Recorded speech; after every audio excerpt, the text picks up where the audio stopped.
Welcome, everyone, and thank you for joining us this lunchtime for the event Speculating Cities and Landscapes, QTIABPOC through Art Practices, a conversation between Ruhul Abdin, urban researcher, architectural designer, and artist, and Ama Josephine Budge, a speculative writer, artist, curator, and pleasure activist. These very brief introductions do not begin to cover the expansiveness of the work that they both do, but in a moment, Ruhul and Ama will each present themselves and their work in their own words before engaging in conversation with each other. We will close at the end with about 20 minutes for questions and discussion with the audience, so do feel free to drop any questions in the Q&A function below. The event today is part of the Bartlett School of Architecture's series for Black History Month, highlighting scholarship, activism, and practice in the field of the built environment. Today is being hosted by the faculty with the support of the Vice Dean for Equality, Diversity, and Inclusion, Kamna Patel. But it also marks the launch of Be Queer, a new network of LGBTQIA+ students, staff, and allies from across the Bartlett's 12 schools, institutions, and units, which myself and Ben Kampkin welcome any Bartlett staff or students with us today to join. An invitation to sign up to a mailing list will go out after the event. It is a huge pleasure to have both Ruhul and Ama as part of our inaugural event, so thank you both for being with us and having this conversation today. Ben and I will be back in about 40 minutes to manage the Q&A part of the event. But for now, over to you, Ruhul and Ama. Thank you. Thank you so much, Claire, for that introduction, and Ben for reaching out to me and connecting me also with Ruhul. We've had a lovely kind of exchange over the past few weeks. And yeah, hi to all 57 of you who I cannot see, but who I know are present. So I am a speculative writer and artist. That really means that I draw on modes and practices of speculative fiction, i.e. science fiction, fantasy, weird fiction, cyberpunk, horror, and everything in between, to think through climate change, climate colonialism, which is a term that refers to the way that climate change is a legacy of European colonization, and also pleasure, and really thinking about how pleasure can act as a form of energizing sustainability in a movement that's incredibly crushing and overwhelming and expansive. And I draw on some fantastic Black feminists, predominantly Black feminists, but also queer theorists and activists and writers to inform that journey and to keep me going on that journey and keep me sane. And I'm also a researcher. I'm doing a PhD at Birkbeck in climate colonialism, speculative fiction, Blackness, and pleasure, particularly focusing on Ghana, or what is now called Ghana, the borders that contain that space in West Africa, and across the Black diaspora, and thinking through Blackness and Black futures. And I'm gonna jump straight in and read a little bit from a new text that I wrote that was commissioned by the Architectural Review, I suppose because we're here at the Bartlett, but also because this has been an interesting text for me to think through the ethics, I suppose, the ethics and realities of care as we move into manifesting the kinds of futures, the kinds of relations that we want to be thinking with, especially with the pandemic kind of challenging and offering opportunities for reformation of public structures, social structures, legal structures, and global structures and borders. So I'm going to jump straight in, and I'm going to show you, I'm going to share my screen with this beautiful image that was created by Fernanda Peralta, who is a Brazilian artist, and it was really on my bucket list to have an artist respond to my work. So I was really thrilled and overwhelmed by this illustration. And there's a series of illustrations with the text. I'm just going to read like 5 minutes of it from the beginning, but you can read it until the 23rd, which is in 2 days, free online on the Architectural Review's website. And then it goes back to being behind a firewall. So if you are interested, do check it out in the next couple of days. Yeah, I'm just going to jump straight in. So it's called No Home Left Behind.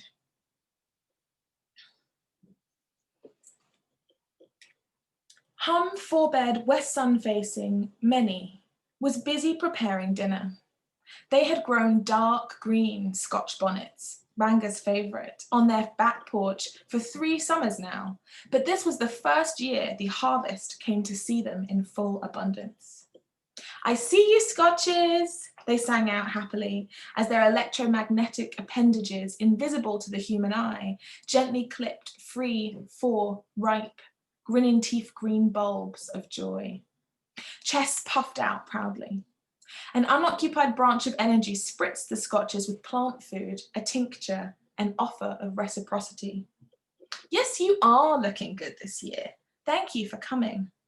Hum moved their attention to the front door as they felt Naya's approach. Naya's hormonal and bacterial readings suddenly made them aware that something was wrong. Hum sent out protective appendages preparing to defend the family's eldest child. "What do you mean you don't have a choice?" came a raised voice, 2 figures storming into view at the edge of the water lily field. Naya was stepping onto a large, fleshy, heart-shaped hoverpad, which promptly detached itself from its fellows to zoom across the wetlands towards Hum's front porch. Her companion, or assailant, Hum could not yet tell, was right behind her, his leafy green hoverpad a little faster than Naya's, having been serviced more recently. Hum suspected he was unaware that shockwaves of terrible pain and imminent death awaited him the moment he crossed the gently murmuring threshold for which Hum got their name. He certainly didn't look worried, or even glance up at Hum's broad-shouldered walls or imposing double-breasted entranceway. No, his attention was clearly fixed upon Naya, whose flagrantly blue curls seemed to spasm with a dangerous electricity all their own. "I told you to leave me alone," she cried out, leaping off the hoverpad a good 3 feet from the porch in her haste to reach Hum. "But Naya, please, it's been 4 years. You can't just change your mind all of a sudden. I love you." Naya splashed a little, landing on the bottom step, which she'd usually jump, since the water hadn't receded as low as expected after the rainy season this year, or the year before. The moment Naya's thickly soled foot hit Hum's carefully sanded and varnished floorboards, they teleconnected, and Hum sent an instant warning crackle of power out to meet the frantically reversing young man, high top sizzling slightly as it passed over him. Just a warning, but a jolt nonetheless. He stopped in the middle of the lily pad field, feet lost in the calf-high carpet of fragrant pink and greenish-white blossoms, looking for all the world like one of those heartbroken lovers from the off-continent movies Banga liked to watch. "Just go, Tito," Naya cried out dramatically, flinging open Hum's lattice-framed, mosquito-netted swing doors before disappearing into the house. The doors slammed loudly in her wake. Hum didn't bother to cushion the sound. The boy stood there looking bereft until his hovering lily pad, clearly struggling, began to vent its feelings by emitting little puffs of exhaustion, sinking lower and lower into the muddy water with each wheezing breath. Hum, 4-bed west sun-facing, was not fazed. Seeing his reluctant retreat, they rushed their attention to Naya's room, where she had flung herself across the bed, lavender sheets discarded in a heap upon the floor. "There now, Naya, don't cry. What has happened?" Hum asked, seamlessly drawing from their meticulously maintained vat of comforting responses. Naya merely turned her head away, sobbing even harder. "Whatever that nasty boy has done, it is not worth your precious tears, Nene." Hum tried again, using her late mother's pet name in the hopes of calming her down. "He doesn't understand. I did say I would go with him to college in the city. I was planning to. I didn't lie. But everything's changed now. I don't have a choice. It's not my fault we have to leave." Hum, 4-bed west sun-facing, paused in their search for further appropriate phrases of support and encouragement, momentarily distracted. "Leave? You were going to the city to specialize at the end of the rainy season, Naya, but nobody else will be leaving, not according to my family planner." "That's just it. Mama only told me today. It's that new girlfriend of hers that spooked her. I know it is. Mama never would have considered leaving before they met." Hum was stunned. They had never even contemplated the possibility of their family leaving. "But where will you go?" I don't know, Naya admitted, sitting up, still sniffling, but apparently aware for the first time that she may have said something wrong.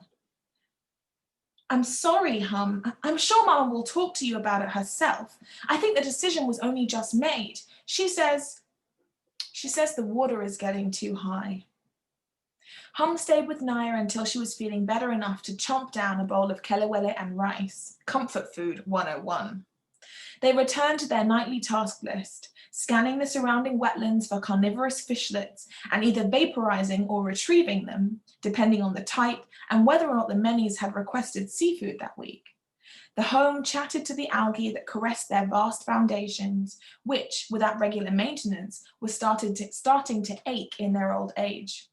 As with most experimental aid models, Hum had not been built to last. Hum sensed Mame Meni's approach when the giddy rush of endorphins inflected with 80 million new bacteria, meaning Mame had recently been intimate with her new lover Lorato, flashed up on their system. The singular heat signature told them she was coming home alone. Hum felt relieved. Like the family members from whom they had learned so much, Hum preferred to have difficult conversations alone. And I think I'll stop there and pass over to you, Ruhul. I can just stop sharing my Thank you, screen. Ama. I think it's working. Yeah. Okay. Yeah. Thank you, Ama. And yeah, that was really beautiful. And I think it's going to be my presentation, and I'll try and keep it within the time as well, is slightly more picture loaded. And let me just sort of start it. So hello, everyone. And thank you for coming in to listen to us this afternoon. It's evening here in Dhaka. And oh, it's a bit. Give me a second. I'm just having a lost.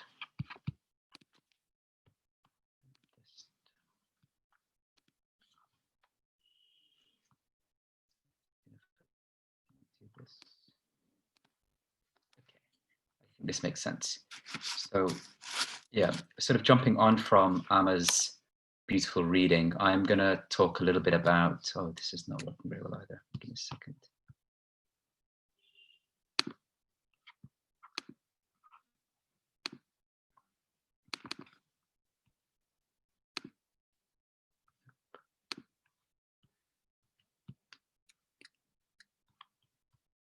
Where have we gone? Share screen.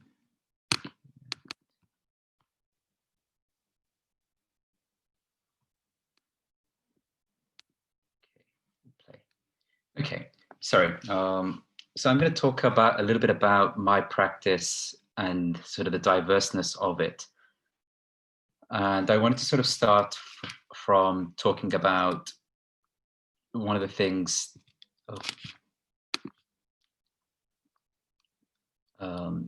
that I think are relevant to all cities everywhere, and that's the railway station. And partially because I was raised in Darlington, and it's a small town in the northeast, and it's famous for its sort of railways, but also one of my sort of first invested projects that I spent a lot of time in was at the railway station in Dhaka a couple of years back over a few weekends for about 2-3 years. And what was important at the time, and what still is important, is to look at how people arrive to the cities and how people get lost in the cities, but also in terms of the vulnerabilities that come with cities. This particular project sort of bounced off a friend's PhD research at the same time, where she was looking at the lives of homeless women or people who are living around the station. And she had tasked me with drawing some of their portraits. And I'd sort of stayed there after she had left her research and had continued on drawing. And it became sort of a space for me to sort of really explore without researching. So I have a very strong tendency to go ask questions and research and understand things. But this was sort of the first time where I could go and not probe and ask questions. So a lot of these conversations that I was having with these people at the station were in silence, and we were drawing together, we were having lunch together, we were having tea together, and I was also drawing, but it was never done as a research project. And I'm going to quickly jump into what it then means being queer in the city in reference to the station. I'd had a coffee date at the station whilst I was doing this drawing project, and it was interesting because the gentleman came, he observed and watched me at my work, and then we went and sat by the platform and had a cup of coffee. So we shared a cup of coffee, and he held my hand for about maybe all of 5 minutes, and we had this very intimate moment in a very, very public space, in the most busiest kind of station in the city, and it was very, very queer to me, at least, and I'm sure to him. And I think that's something that I keep in mind when I talk about, and when I'm talking about this particular set of projects that I've been doing since then. And this looks at sort of my exhibition at Croydon in the Whitgift Shopping Centre in the Loft. And at the same time, a series of self-portraits that I did inspired by Maplethorpe that was in the garden of the home in Croydon. This home in Croydon became very, very queer, and it allowed me to do these projects and allowed me to explore myself without really feeling any risk or danger at all. And at the same time, I'm sort of jumping to what happened since the pandemic. And this is a series of portraits that I've been doing since lockdown. And I'd sort of been reflecting on representation and the queer body, and especially the Bangladeshi brown male queer body. And I sort of thought, what would it be like to ask people on Grindr that I've chatted to, if they would be up for sitting for a video drawing. And I think I was sort of humbly surprised by the fact that people agreed, but then B, that people were willing to be fully naked in front of the video. And I've stopped doing these drawings since about July onwards, but what I'd learned was that there is a desire to be seen by a multiple section of the queer community, and there's been sort of conversations with me since then.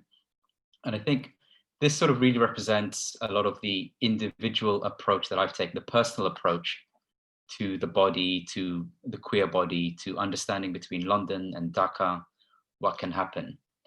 And quickly floating to some of the things we've been doing, again, in terms of organizing. And I think this is something that as a British Bangladeshi, I've sort of struggled with the wider discourse of being a South Asian and being clumped into that. And when Famida and myself and a few others discussed the idea of setting up Odbhut, it was really about just celebrating the idea of the queer Bangladeshi. And this is Ruqya Kuti performing at our second Odbhut event at the Bethnal Green Working Men's Club. And what was really important to understand at the time was that, the Bangladeshi queer community were reluctant, in fact, even hesitant to be present or to be seen in Bethnal Green, in Tower Hamlets. And it was something that we had to sort of try and navigate and reassure that actually Bethnal Green Working Men's Club is a safe space and nothing's going to happen to you. And even since then, we've still had this conversation about, what is or isn't a safe space for queer communities, and especially when you have all that time to get there. What about all the roads that you have to navigate and the public transport you need to take and being seen on the streets? It's not just about being inside the space. So navigating the city as a queer becomes quite difficult, especially if you're a minority within a majority Bangla community in Tower Hamlets. But having said that, we've done that and we've continued to do that. But I think we started organizing events in Dhaka, and that's been sort of a whole different conversation between my team in the Paraa studio and also the allies and friends and queer colleagues who we've organized with.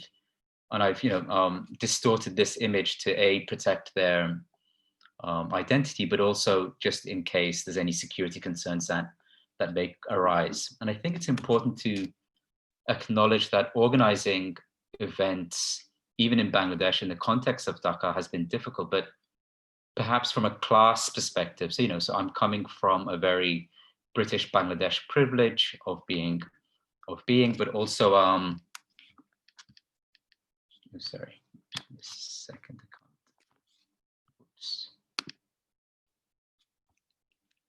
And it's really difficult to sort of understand how in terms of the COVID and the pandemic, people will be able to organize again in the future.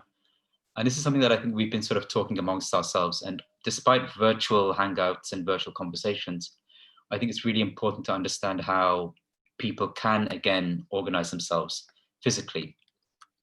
Oh God, sorry, give me a second. And fundamentally, I think this idea of speculating the potential of queering cities and landscapes, I think perhaps it's a lot easier to do so in London due to its various progressive policies. But when I look to it in Bangladesh, it's a bit scary to think about. So I think I won't expand on it too much right now. But within the studio, we try and sort of explore ideas that I think are pushing our ethical and moral values in terms of urban architectural design and perhaps ecological kind of concerns as well, but not specifically from a queer perspective, but I think also in the broader sense of being able to accommodate and invite others that may want to present themselves. So this is a project that we've been doing over the last year or so in terms of teaching and building. And this particular project invited a few different groups of artists, particularly a group of artists called Epifania Visuals, who had an individual artist who was celebrating the lives of Sulhas and Tonoy, who were murdered LGBT activists a few years back here in Dhaka. And I think it's important to then acknowledge that actually they are in a public space, they're in a public performance space, and they're able to share some of that, however abstractly that might be.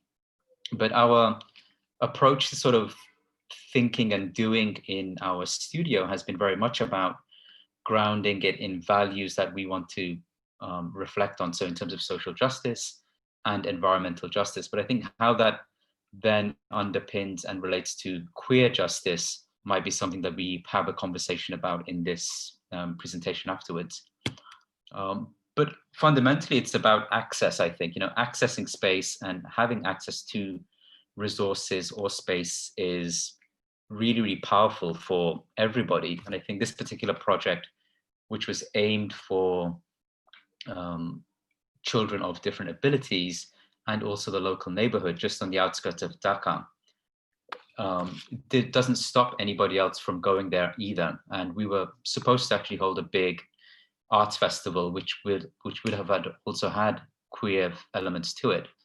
But due to the pandemic, we've had to postpone and cancel it in the end. And this is just sort of some images of that. And I think, it's so about layers of, and I think, we talk about play in the city, but we also talk about art therapy, and we also talk about just holding space for people. And it was designed so that people could hold space together as women, together as children, together as people. And it was also temporal, and I think permanent interventions are something that are very difficult to do in the city, especially progressive interventions. But it's something that I think we understand as a element to plant seeds, as a studio that also teaches. We want to teach young architects and planners to really expand and go beyond what they're taught in a very sort of rigid European American kind of education kind of modules, to think actually ethically and morally about the values that they have as architects and planners, and how that sort of then is represented when we talk about gender and space and and class as well.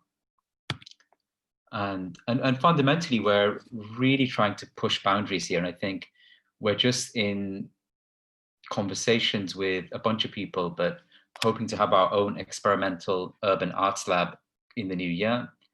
And when I talked about the station right at the beginning, and Shoshana's PhD project. She's currently here, and we're actually looking at how to create a safe space for women, and we're looking to make sure that's embedding all women, and also looking at sort of how art therapy can play a role in that. And I think that's going to be centered near the railway station. So again, it's sort of revisiting and re-looking at something after a few years of being there as an artist, but now looking at it as a project.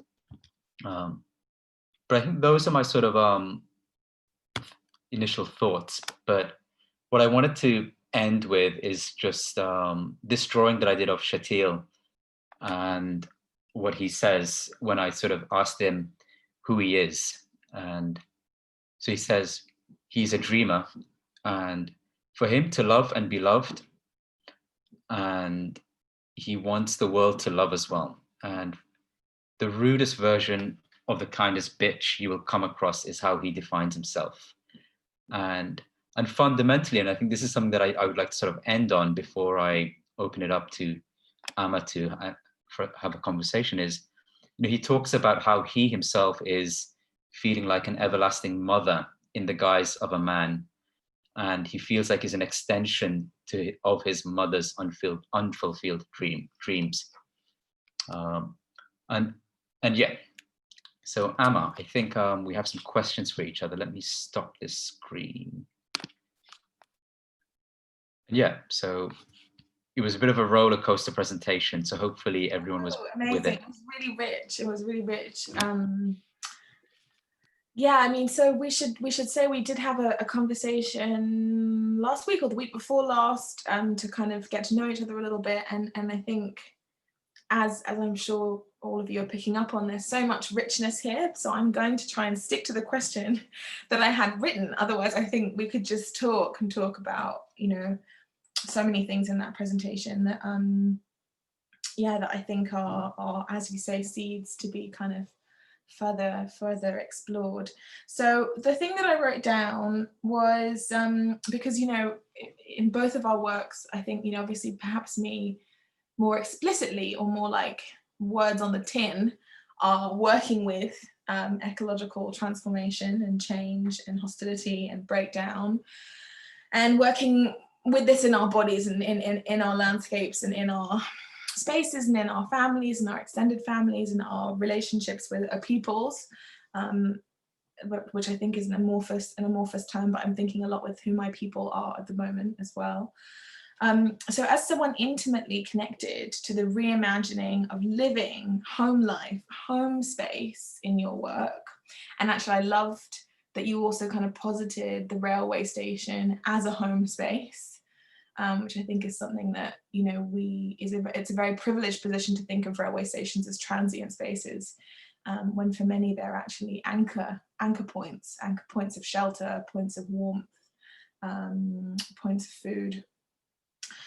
So as someone who's intimately connected to these reimaginings of what a home might be, and also as someone based on a frontline site, i.e. Bangladesh, can you speak a bit about how you work within or between those landscapes, both temporally and spatially, which is like a lot of words to say, really, I suppose, how you hold those things in your body, and live with them continuously, continue to sustainably live with those realities, but also through your work kind of see possibilities in them, and do that speculating work also of imagining us in the future given those realities, I suppose, is really the point.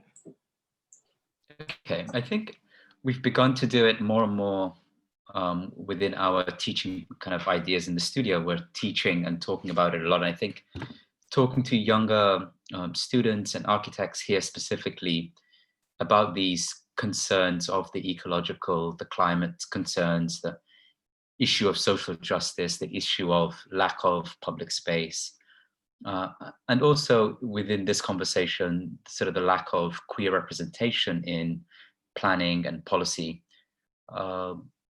It's difficult, I think. I think fundamentally it's very, very difficult. I'm looking to friends and allies who are genuinely working on issues related to the rights and activism work that they do.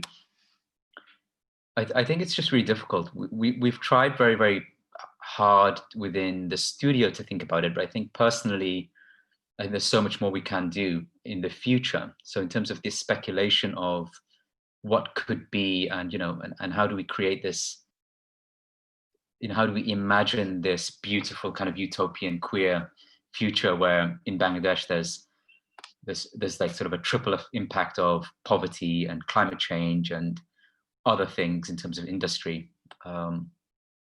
It's really, yeah.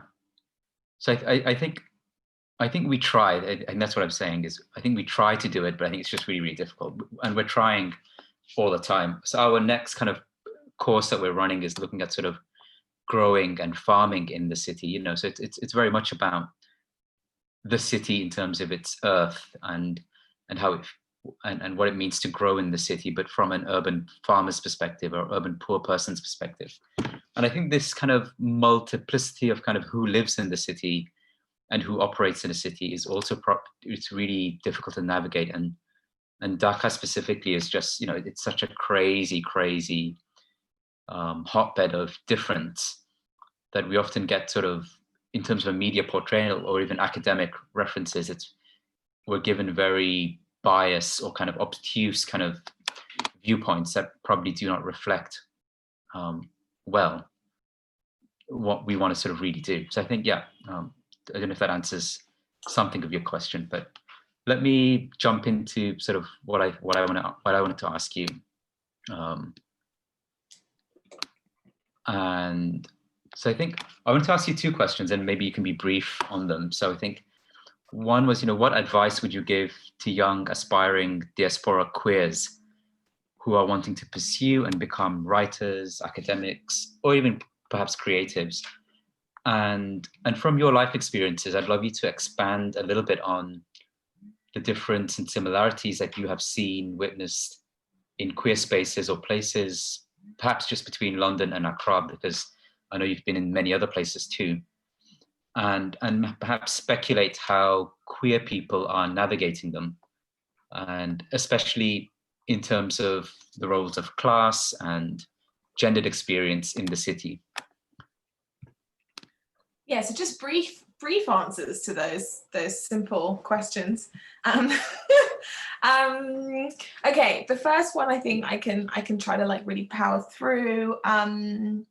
I've had a few people ask me for advice. It's quite strange suddenly being in a position where, I think it's interesting how one can suddenly become a kind of elder, not really temporally, but in terms of your position and moving through space, and suddenly you go from being the baby in the room to being the person people are asking advice from, and that's a really interesting transition. And I think it also speaks to the history in queer community of the fact that our elders are very rarely old, because we very rarely grow old or have not done in the past, which is very real, I think, in my body at the moment, is fighting for a world in which we get to have queer elders who are old, who are elders.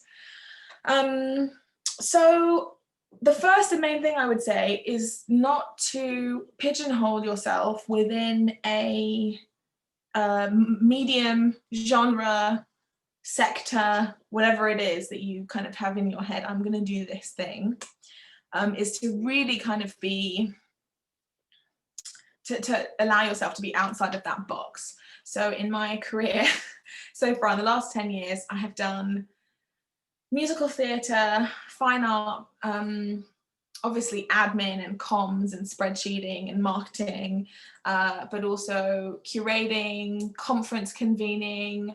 I have done all kinds of like strange things where I just kind of ended up being in that job. Obviously bar work, but also kind of, I suppose I'm thinking of things like copy editing, which I never thought I'd end up doing. Copy editing, I once worked in a publishing house where you had to read through all the submissions. And this was kind of before I was really positioned as a writer.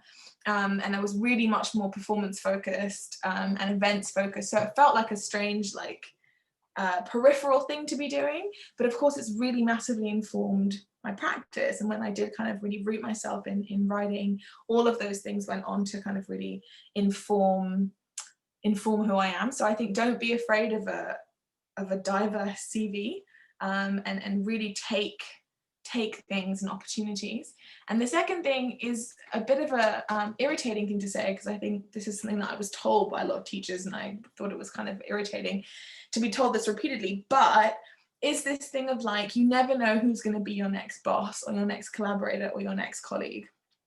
And so apart from like not shit talking, which I really believe in not shit talking professionally, which is not the same thing as not finding safe spaces.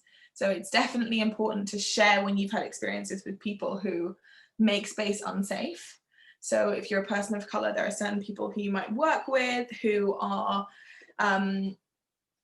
not kind of invested in making that space safe or intersectional. Got it, thank you, Ben. Who are not invested in that. And so I think it's important to share those markers of who is safe and supportive, but like not just kind of bitching generally, but then everybody is a potential employer. And so really talk to people, tell them what you're doing, tell them what you're passionate about, tell them what you're interested in, and like believe that you are interesting. I think that's kind of the biggest thing to say, is believe that you're interesting and tell people about it. And people will come back to you sometimes like 3 years later and be like, oh, are you still doing that thing? Or what are you doing now? I have this position. And so I think that's kind of my main advice. And then in terms of, in 3 minutes, in terms of the kind of differences and disparities between spaces, I think, so I was born in London, I was here till I was 9, then I moved to Ghana for a few years, and then we were back and forth basically until I was an adult and went to uni in Scotland. So I think the biggest change is here in the UK. So I was brought up by this incredible commune of white lesbians. So I was very much situated within I had a very queer upbringing, and it was quite genderqueer, although it was really before the kind of mainstreaming, or not mainstreaming in that it's made mainstream, but mainstreaming in that we're far more literate in conversations around gender fluidity and trans identity. But it was doing that work. I think there were a lot of gender fluid people within that kind of lesbian bubble at the time. So I had all of that richness, but it was incredibly exclusively white.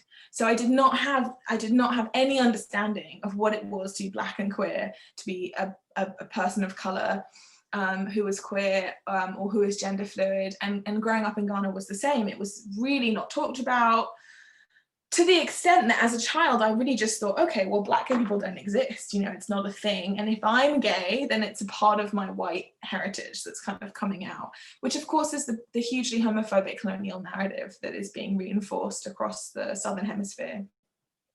So I think the biggest thing that shifted is this real presence and visibility of Black and brown and Indigenous queer, trans, intersex, agender, lesbian, and gay and bisexual people in the UK. I think there has been a huge increase in visibility and an increase in demanding our visibility and our rights.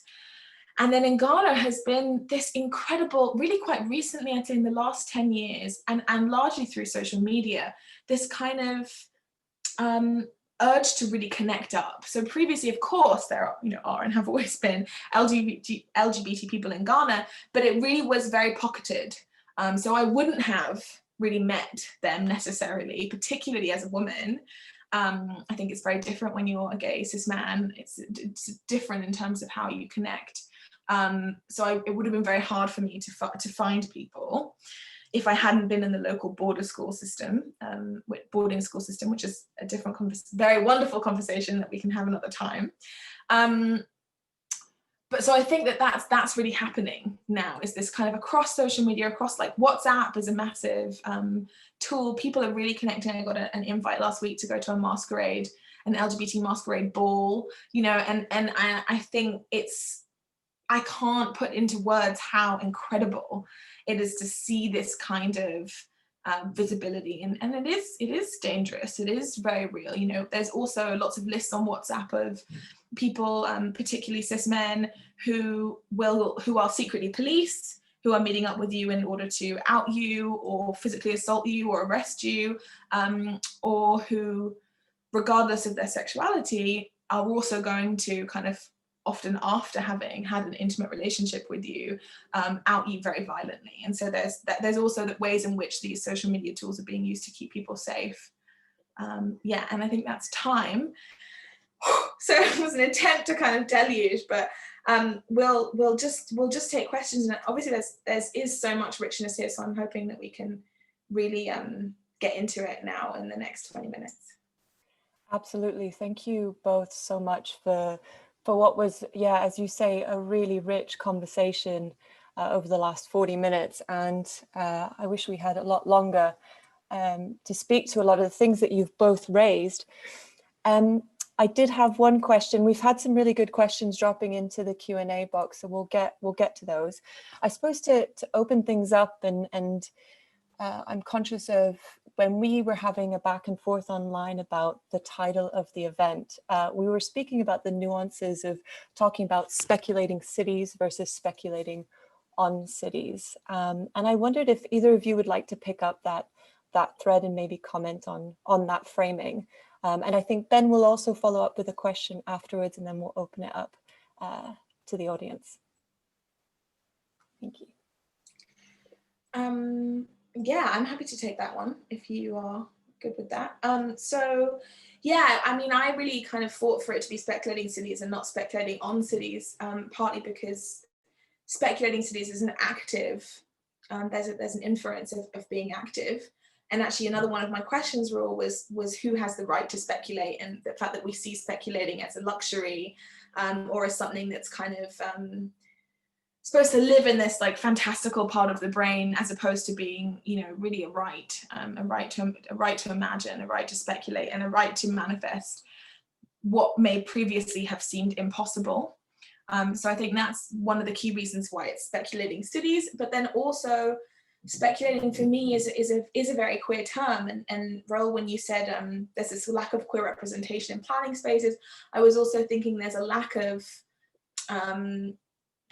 queering what these cities might look like, right? Which I think is something that I tried to kind of touch on in the No Homes Left Behind, is this idea of cities being massively spread out, cities being interspecies. So hum 4-bed west sun facing, which is the sentient home, lives within a city that's made up of lily pads and algae and aquatic life, as well as the house itself and the humans that live there. So I think it's this idea of querying, opening up, manifesting what is possible, and really trying to shift those class and access conversations around who has the right to speculate, right? Because the people who've been speculating, the people who've manifested this current reality, are the only people who've really had the resources and access to speculate, and that's why the world is the way it is right now. We are living in the 1%'s utopia.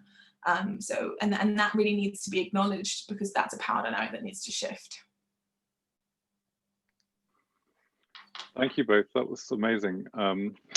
I really enjoyed both your presentations and your discussion. There's some questions that have appeared around how you think about queerness and like the strategies that you use, the sci-fi with you, Ama, and a question from Alfred about how do you define queer. I guess that was something that I wanted to pick up on, because and perhaps I can say how I read how you're using queer or thinking with queer, and then you could reflect on that. I mean, I think that what was powerful about what you both did was that you both put us in these quite, you take us to other spaces in your work. So the drawings of the station and the wonderful reading that you did, and creating this speculative landscape and an environment, Ama. So for me, I was interested in how queerness sort of comes in and out in your work, perhaps according to the audience and the context. And so it didn't seem to me that it seemed to me that it's a kind of layer or filter in your work, but it's actually not the center of your work. It's like a set of strategies, and those in both of your work, I think they both link to sort of intimacy and pleasure as kind of political strategies. So I just wonder whether that is how you think of it. Is queerness a kind of filter or layer for you that comes in and out of you according to the particular context that you're working in? Particularly Ruhul, I know that yeah, in the context that you're working, it can't always be present on the surface. That sometimes has to be undercover somehow. But so yeah, I'd be interested to hear you explicitly reflect on that question of how you're defining queer, if indeed you do define it. Yeah, so perhaps you could respond to that, and that would also open up to this question around how you particularly use sci-fi, Ama. I don't know whether you can see the questions in the chat, by the way, but yeah, so over to you.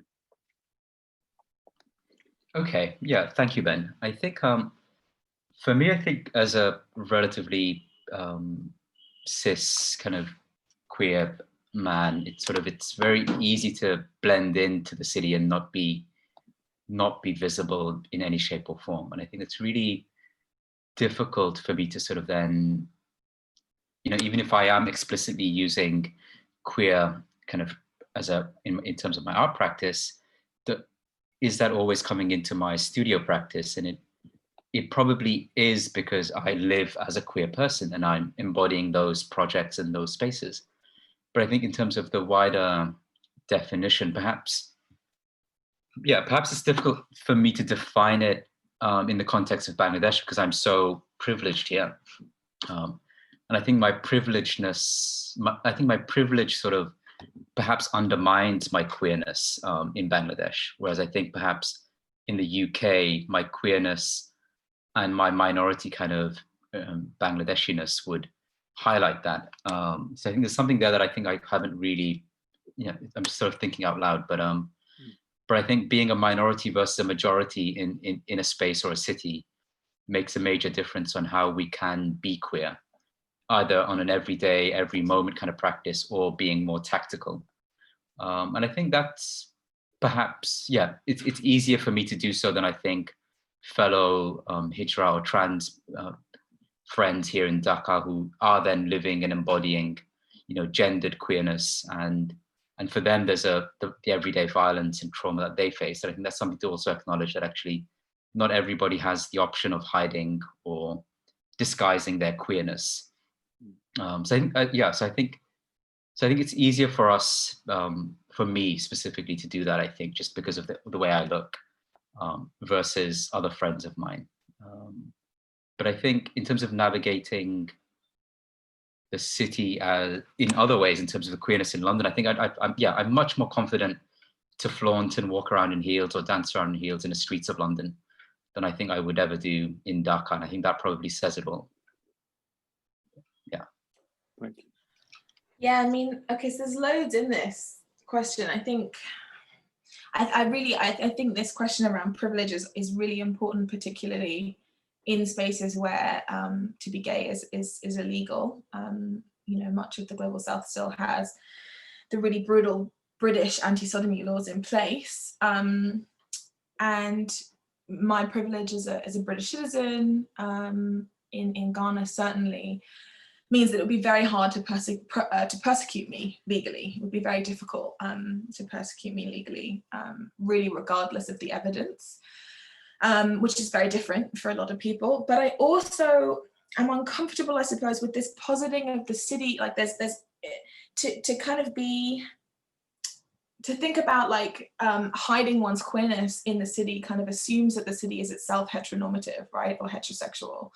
And so I think it's also like the ways in which cities are inherently queer, and that's something that we also talked about in our conversation, is the kind of the homoeroticness of many cities in the Southern Hemisphere. I mean, the way that in Ghana men will hold hands, the way that men will dance together and really like intensely grind up on each other in Ghana, and women will dance together and do the same, and the way that people sweat and share bodies and are not bordered. For me, is many different shades of queer.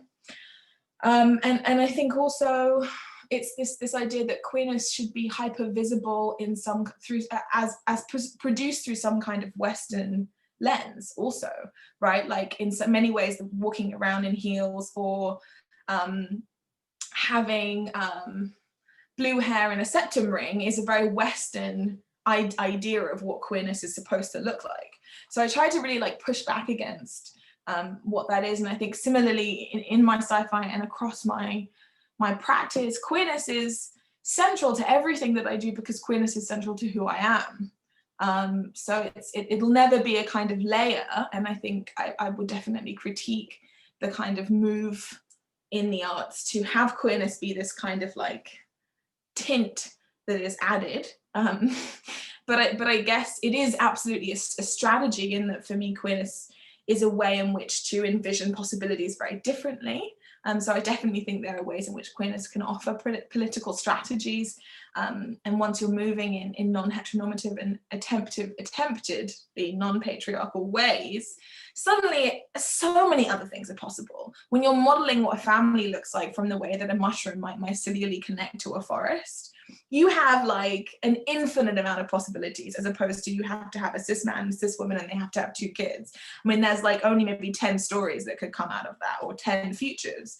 So I think I use it as a strategy in that way, but also the way that I define queerness, and this is quite old school, I think, really, because I do also identify as a lesbian, but for me, queerness is the term that is a commitment to political change and transformation.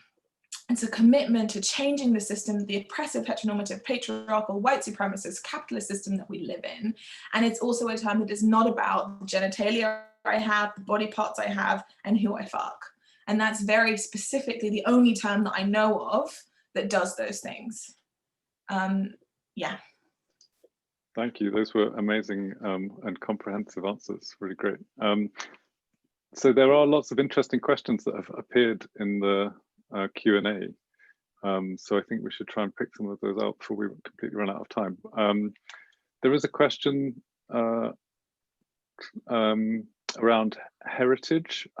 So Scott from the Institute of Sustainable Heritage asking, one of the things that we explore in our teaching is the multi-layered nature of heritage, defined as things that are valued broadly. Typical protected heritage tends to be curated and related to authorized discourse. How can QTIABPOC art practices help identify, promote, and engage with new forms of heritage? So that's something that either of you might want to respond to. I could have a very quick go.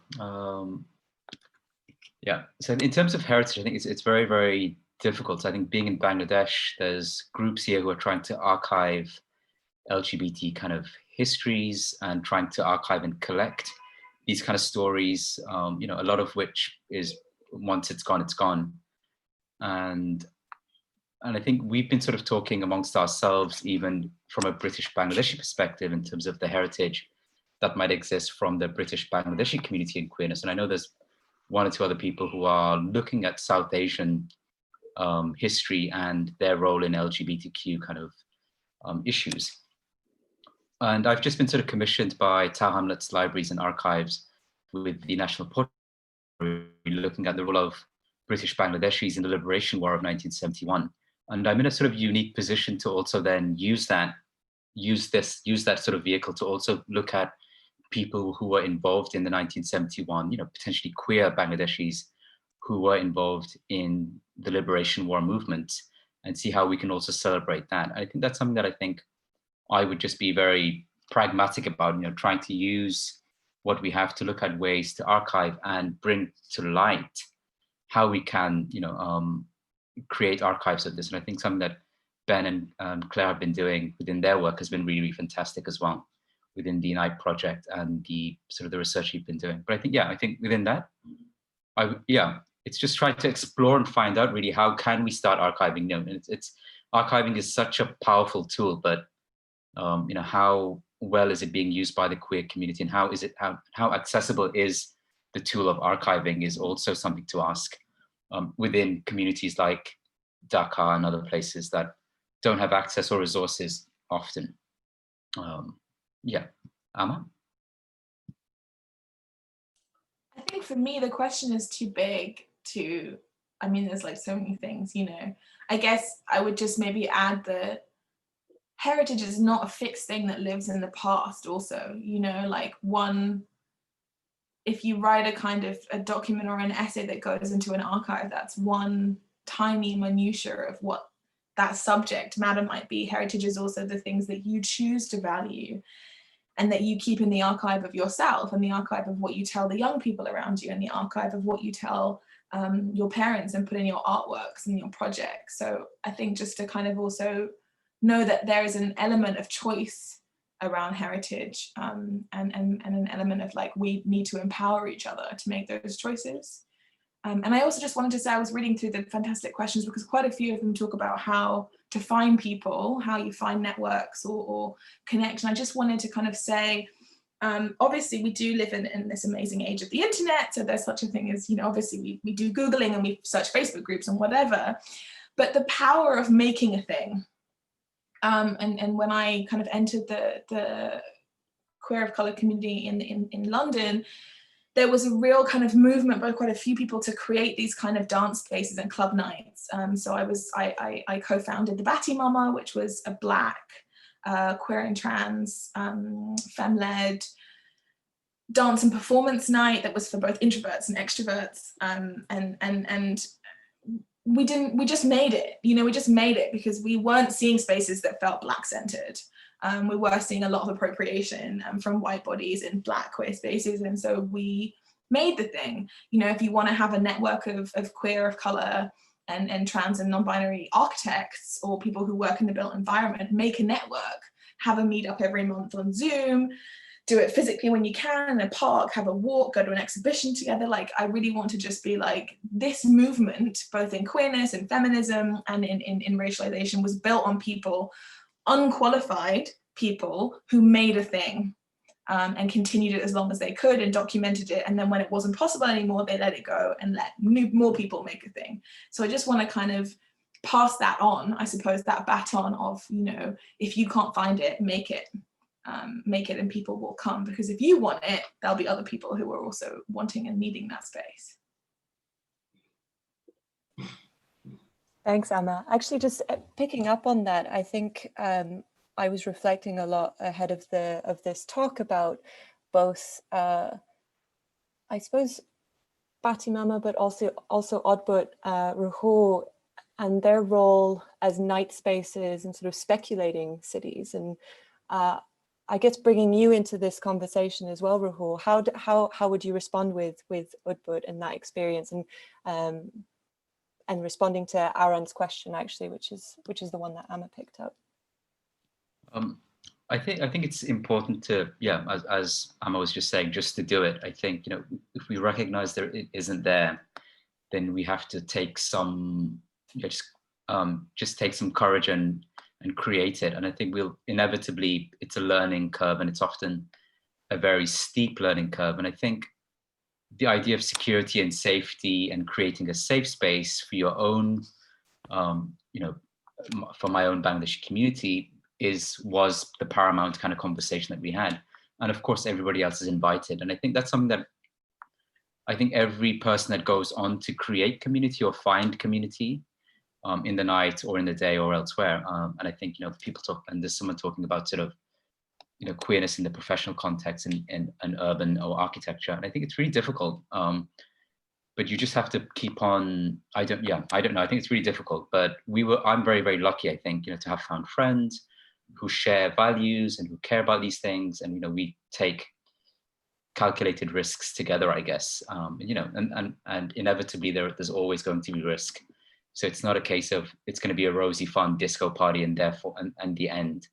There are all these other things that one does have to take in serious consideration as well. But yeah, but Odbhut was fun, but it really gave us some challenges as well. Mm-hmm. And I think just to add to that also, I absolutely, but also, you know, there are resources out there. You know, there are safer space guides, there is training, and there are those of us who run things. So, you know, if you want to set up a thing, maybe see, okay, well, there was someone who set up something that does a different thing, but maybe I can reach out to them and say, I want to do this. do you have an hour to sit down with me to talk through, you know, can you offer some support?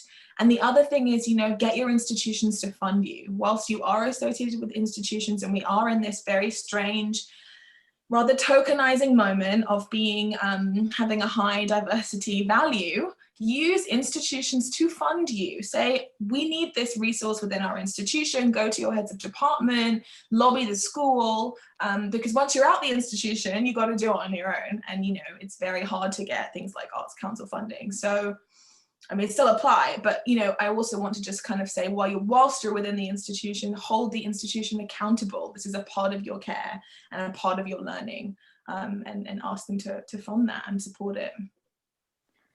There's a really wonderful piece of advice, I think, and answer quite a few of the questions that have come up. And I know that in our faculty, our Vice Dean of Research, Kamna Patel, is keen for us to develop more events around these issues as well. So I know that she's very supportive of doing that within our institution.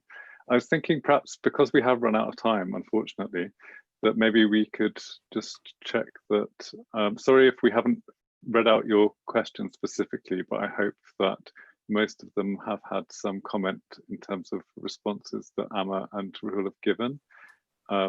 So I don't think we will just read out the rest of them, but perhaps we can make sure that they're downloaded, and perhaps if you have a question for Ama or Ruhul, then just get in touch with us via the invite that you signed up to, and we can try and put you in touch, okay? There is also, Ama's got an article at the moment in the Architectural Review, which you can download for free. And actually, if you're a UCL student, UCL subscribes too, so it's going to be available free for a while. So have a look at that. It's called No Home Left Behind. And also have a look at both Ama and Ruhul's websites. There's fantastic portfolios of their work on their websites. So from me, I would just like to say thank you very much for your generosity in joining us today and having this really amazing, wide-ranging conversation. It's been really inspirational to learn more about your work. Claire, I don't know whether you wanted to add. No, just echoing. Thank you both so much for today and the conversation. It's been really interesting. And thanks very much, everyone who's come to listen. And if you are a Bartlett or Bartlett member of staff or student, then do follow up and sign up to the Be Queer mailing list. So yeah, thanks very much, everybody. Thank you.